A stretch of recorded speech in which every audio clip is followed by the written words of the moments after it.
E aí, galerinha, tudo bem? Sou a professora Thais Nunes, de Ciências Humanas, e tô de volta para a gente conversar sobre Roma. Roma, que é um assunto extremamente interessante e importante para o Enem e que causa bastante curiosidade de muita gente por ser uma das principais realidades da antiguidade que ainda está presente hoje na nossa vivência. Um detalhe importante é que se você quer ser acadêmico de direito, você vai estudar uma parte muito massa da história romana, que é o Corpus Juris Civilis, ou Corpo de Direito Civil, que vai ser o direito romano. Vai ser o conjunto de leis da antiguidade romana que vai prezar e que vai organizar toda uma sociedade que foi monumental naquela época. Falamos no período anterior, na aula anterior, sobre a monarquia, falamos sobre a localização e também pensamos algumas questões relacionadas à Itália na atualidade, principalmente sobre o processo de unificação tardia. A Itália que não foi um país que se unificou desde o seu processo de construção lá na antiguidade, no período romano, no período de expansão. Outro detalhe importante é o seguinte: a parte que mais cai e que mais é presente nas provas desse assunto é a partir do processo republicano até o fim do período romano, lá no final do Império. Por quê? É quando a gente pensa as rupturas e continuidades da antiguidade para a Idade Média, e quando a gente pensa também o período de maior crescimento e de maior construção da nossa realidade da antiguidade clássica da Roma antiga. Outro detalhe importante é que somos iluministas. Isso é fato, nós somos iluministas. E o fato de sermos iluministas faz com que a gente compreenda e entenda que somos uma junção dos valores democráticos da Grécia, dos valores republicanos de Roma. E isso faz a nossa ocidentalidade acontecer. Não só dentro do processo político, como também dentro do processo cultural, dentro do processo linguístico e assim por diante. Beleza? Vamos falar sobre a República. A República é chamada de República dos Patrícios. Patrícios, que eram a classe social mais importante de Roma. Outro detalhe, galera, é o seguinte: esses mesmos patrícios que vão dar aquela mexidinha nos paus para que faça e para que aconteça a descentralização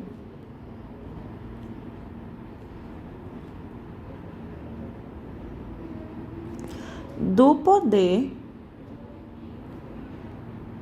do rei. Nesse sentido, o que vai acontecer é que o Senado passa a ganhar muita importância. O Senado, que é um órgão existente ainda na nossa vivência republicana hoje em dia, é um dos principais órgãos do poder, vou colocar aqui, atualidade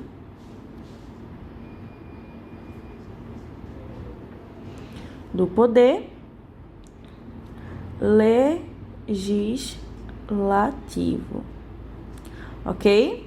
Carinha feliz, assunto importante. O que vai fazer com que os patrícios tomem as rédeas da realidade romana nesse momento? O rei anterior, no caso o último rei, o último rei, chamado de Tarquínio,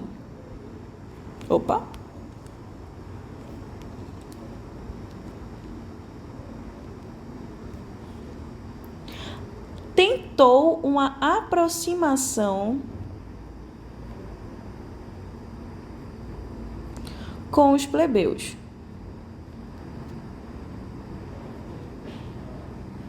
Mas não era do interesse dos patrícios que os plebeus ganhassem importância.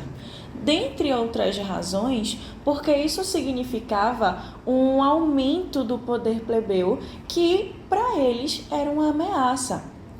Veja, os plebeus, eles eram uma classe que, de certa forma, era muito maltratada pelos patrícios. A partir do momento que eles ganham importância, eles acabam se tornando uma ameaça, porque se eles têm poder, eles têm capacidade de bater e de questionar a galera que está à frente do processo político, está à frente do processo burocrático da cidade.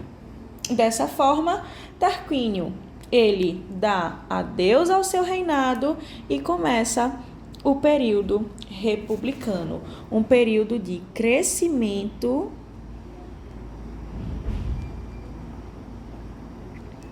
expansão territorial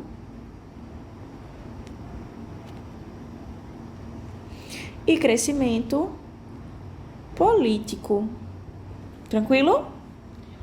Vamos lá. O surgimento da República Romana é por volta do ano 509 a.C. Faz um tempinho. Pouco tempo, coisa pouca, besteira, bobagem. O objetivo, como eu falei para vocês, vai ser justamente a descentralização do poder, para que esse poder estivesse nas mãos dos patrícios de forma mais geral, certo? E aí a gente vem para a classe privilegiada desse momento, que é a classe dos patrícios. Os patrícios, eles eram latifundiários,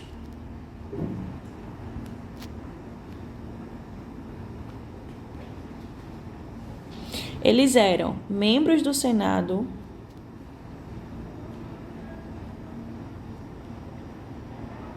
eles eram generais,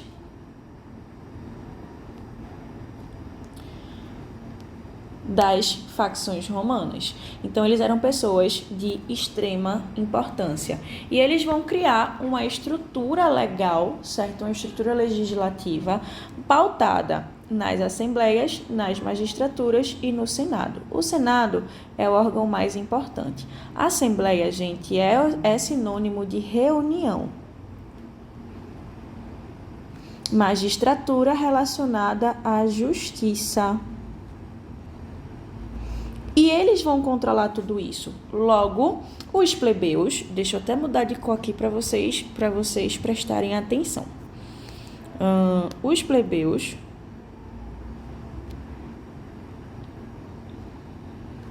serão reféns dos patrícios. Tranquilinho? Vamos continuar. Mas nem tudo vai ser 100% péssimo, horrível, ruim. Algumas coisas que são importantes você ter em mente é justamente esse conjunto de leis aqui. De todas essas leis, o mais importante é a Lei das 12 Tábuas, que vai assegurar a proibição da escravidão por dívidas.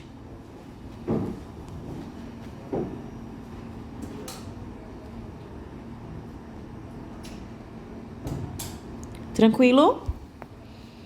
Detalhe importantíssimo sobre a Lei das 12 Tábuas. É o primeiro código de leis escrito. Coloca aqui isso aqui. Primeiro código de leis escrito de Roma. Logo, antes de Roma, no caso, antes da Lei das 12 Tábuas, não havia lei escrita em Roma. E eu já vi uma questão do Enem que compara justamente a Lei das 12 Tábuas com a chamada Lei Seisasteia, que é o primeiro código de leis escritos da Grécia Antiga também. Então, essa comparação vai ser justamente um pensamento para que você consiga raciocinar um pouquinho a importância de ter leis escritas para as classes menos privilegiadas na antiguidade. Isso vai fazer com que a diferença de tratamento legal, que é esse, seja esse. Diminui, mas não extingue. A diferença de tratamento ainda vai existir. Outro ponto que é de extrema importância, o plebiscito. Plebiscito, inclusive, que existe até hoje. Eu acho que na história republicana do Brasil eu consigo me lembrar de 3 plebiscitos de forma muito clara.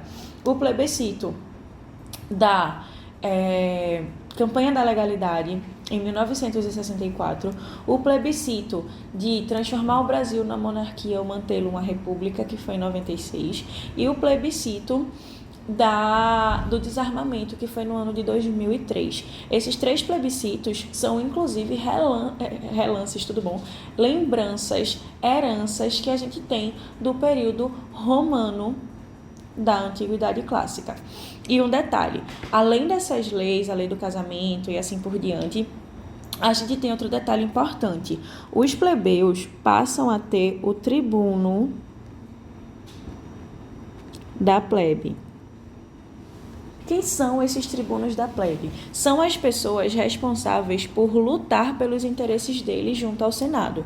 2 dos tribunos mais importantes que a gente teve, que geralmente que são os mais estudados na educação básica, são os irmãos Graco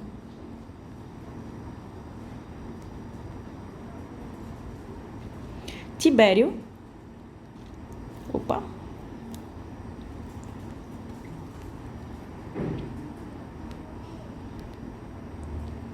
e Caio. Às vezes dá a entender, minha gente, quando a gente fala sobre Tibério e Caio, que eles governaram juntos, mas não. Tibério governou 10 anos antes de Caio e ele foi assassinado pelo Senado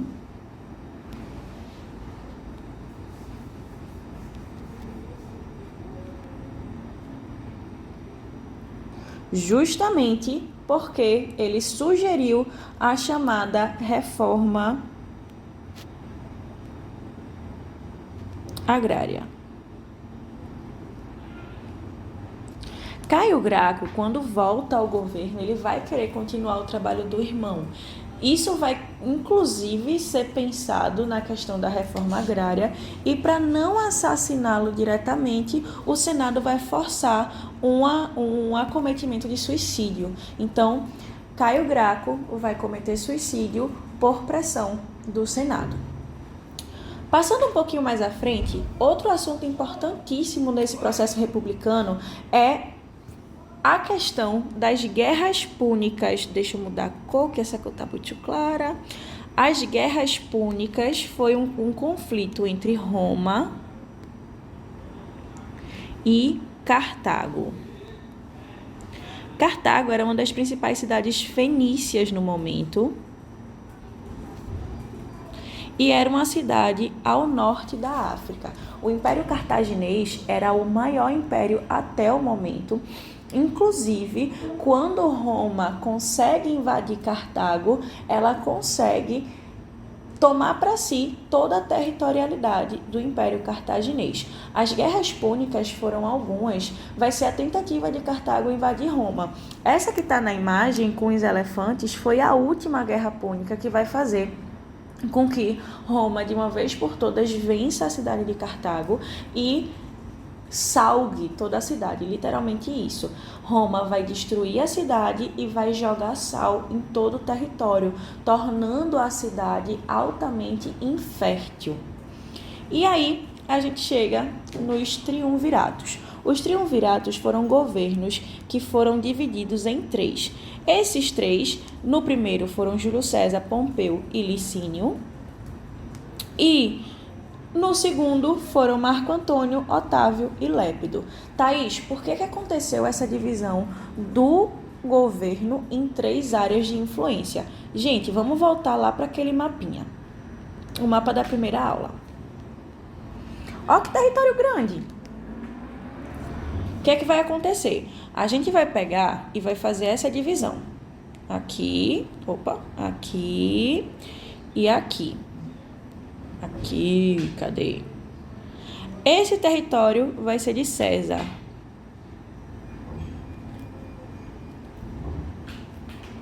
César.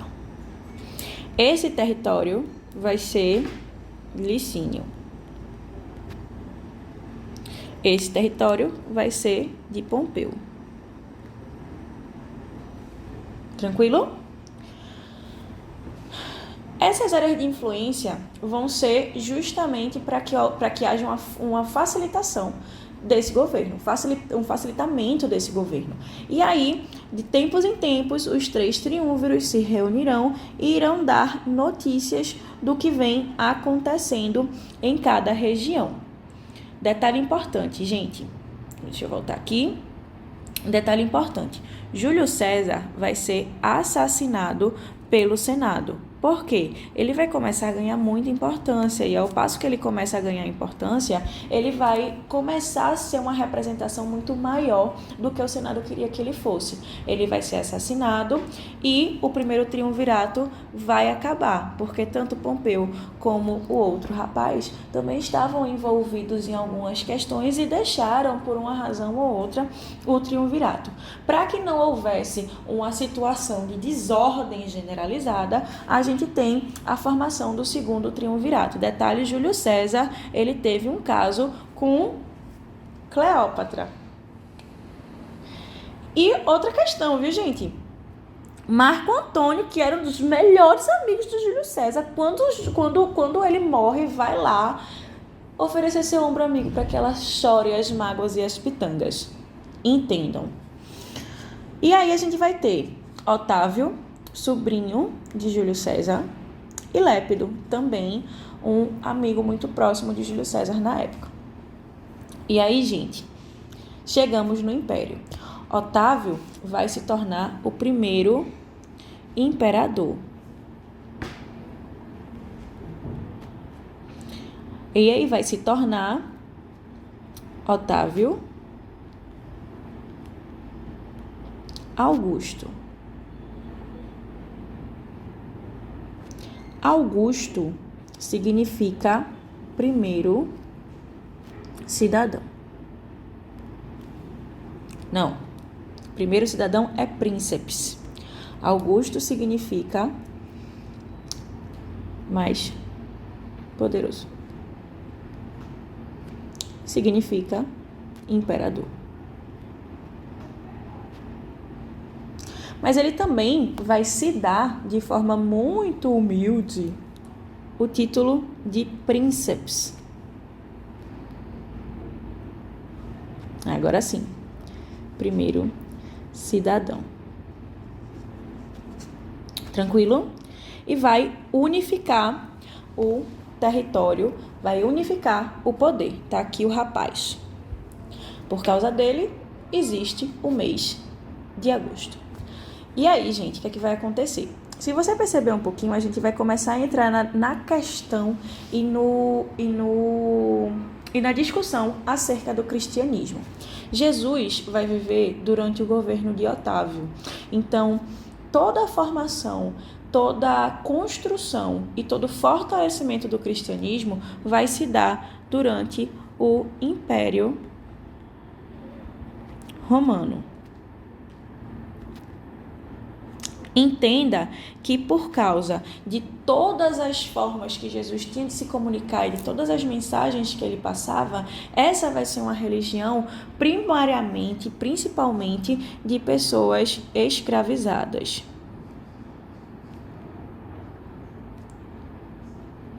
Nesse primeiro momento, vai ser uma religião extremamente perseguida, até porque Jesus representava uma das principais forças questionadoras ao poder romano e ao poder dos judeus. Por isso que, legalmente, historiograficamente, a gente tem a execução dele. Outro ponto importante, galera, é o seguinte: durante o governo de Otávio vai acontecer a chamada Pax Romana. A Pax Romana, ou a paz romana, vai ser justamente o fim das guerras e dos conflitos. Isso vai fazer com que o número de escravos comece a decair de forma exaustivamente grande, fazendo com que todo o processo de construção e de mantimento da estrutura romana, que é uma estrutura escravista e escravocrata, não consiga se manter. Isso vai gerar, durante esse período de império, um desmantelamento total do poderio romano, fazendo com que, lá no governo de Constantino, ele funde a cidade de Constantinopla e, um pouco depois, haja a divisão dos impérios, o Império do Ocidente, o Império do Oriente. O que vai cair para a formação da Idade Média é o Império do Ocidente. É essa parte daqui. Isso vai acontecer por causa de várias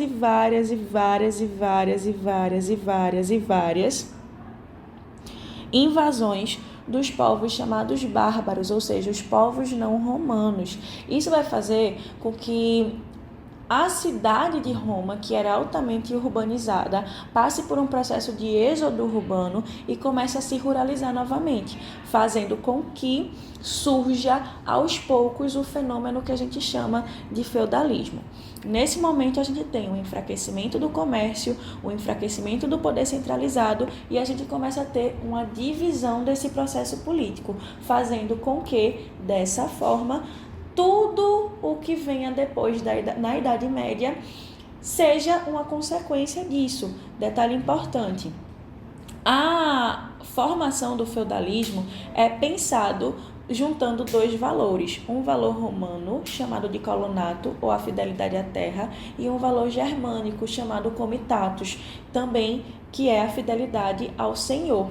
Isso vai acontecer porque os germânicos, eles não eram pessoas que tinham grandes possessões de terras. As terras eram romanas, eram de pessoas ligadas a Roma. Isso vai fazer com que os suzeranos sejam a continuidade da classe patrícia. E isso vai fazer também com que os plebeus futuramente se tornem os servos. Mas isso é um assunto que a gente vai aprofundar na próxima aula. Espero que você tenha gostado. Espero que você tenha compreendido. Um beijo no seu coração e até a próxima. Compartilhe com seus amigos e tchau, tchau.